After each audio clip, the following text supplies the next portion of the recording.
अस्सलाम वालेकुम दोस्तों, आज हम जो है वो इलेक्ट्रिक शॉक के बारे में जो है वो बात करते हैं। बिजली का करंट जो है वो लगने की वजह से या फिर हादसाती तौर पर इलेक्ट्रिक शॉक जो है वो हो जाता है, जिससे हमारे जिस्म के अंदर जो है वो इलेक्ट्रोलाइट्स की बहुत ज़्यादा जो है वो कमी हो जाती है। इस कमी की वजह से हमारे जिस्म का जो नर्वस सिस्टम है वो बुरी तरह मुतासर होता है और उसके साथ-साथ जो है वो खून को भी बहुत ज़्यादा नुकसान जो है वो पहुँचता है। तो आइए हम जो है वो इलेक्ट्रिक शॉक की वजूहात के बारे में जो है वो बात करते हैं। बिजली का करंट जो है वो बहुत ज़्यादा लगने की सूरत में जिस्म में से गुज़र गुज़र जाने की वजह से ये इलेक्ट्रिक शॉक जो है वो हो जाता है। उसके साथ जो है वो इलेक्ट्रिक पोल का वाटरी एरिया में खड़े होना या फिर हाई वोल्टेज पावर केबल का पानी में गिरने की वजह से करंट लगने की वजह से इलेक्ट्रिक शॉक जो है वो होता है। इसके साथ-साथ अगर हम बात करें तो होम अप्लायंसेस की, तो होम अप्लायंसेस का फ़ाल्टी होने की सूरत में जो है वो इलेक्ट्रिक करंट जो है वो लगने से इलेक्ट्रिक शॉक जो है वो हो जाता है। इसके साथ-साथ गलत जो है वो वायरिंग की हुई की वजह से जो है इलेक्ट्रिक करंट लगने से इलेक्ट्रिक शॉक जो है वो हो जाता है।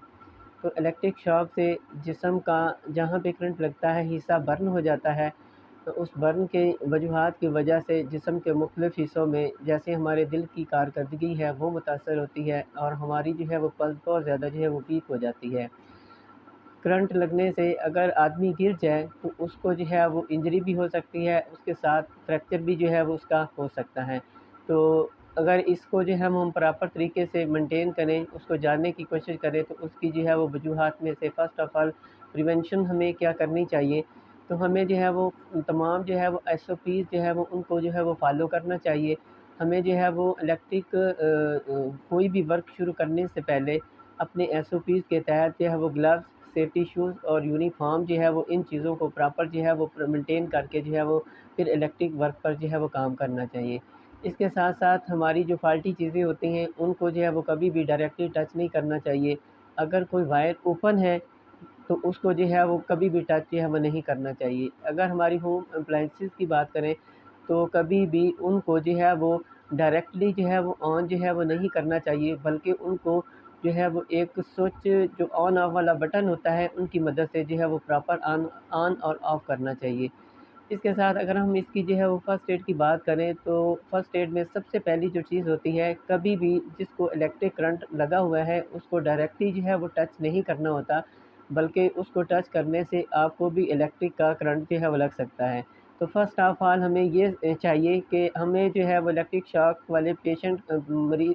विक्टिम को डायरेक्टली टच नहीं करना, बल्कि ये इंश्योर करना है कि इलेक्ट्रिक की मेन पावर जो है वो टर्न ऑफ है। अगर टर्न ऑफ नहीं है तो आप फासले से जो है उस चीज़ को जो है वो चेक करेंगे और उसके बाद जो है वो किसी लकड़ी की मदद से या फिर प्लास्टिक की किसी चीज़ से या फिर कार्डबोर्ड की मदद से उस विक्टिम से जो है वो इलेक्ट्रिक की पावर को जो है वो अलहदा करेंगे और उसके बाद उसको जो है वो सेव करेंगे।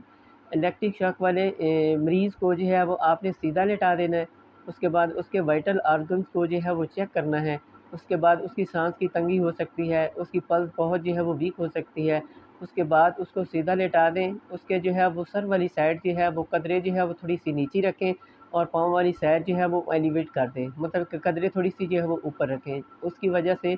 उसके जो दिमाग के अंदर सर्कुलेशन जो पहुँचनी चाहिए, वो प्रॉपर जो है वो मेंटेन होगी और प्रॉपर तरीके से जो है वो पहुँचेंगी। और उसके बाद जो है वो रेस्क्यू 112 को कॉल करें ताकि इमरजेंसी में उस विक्टिम की जो है वो लाइफ़ को जो है वो प्रोटेक्ट किया जा सके और सेव किया जा सके। तो उम्मीद करता हूँ कि आपको ये वीडियो जो है इन्फॉर्मेशन अच्छी लगी होगी, तो ज़रूर इस इन्फॉर्मेशन को दूसरे लोगों में शेयर करें, लाइक करें और सब्सक्राइब करें। अल्लाह हाफ़िज़।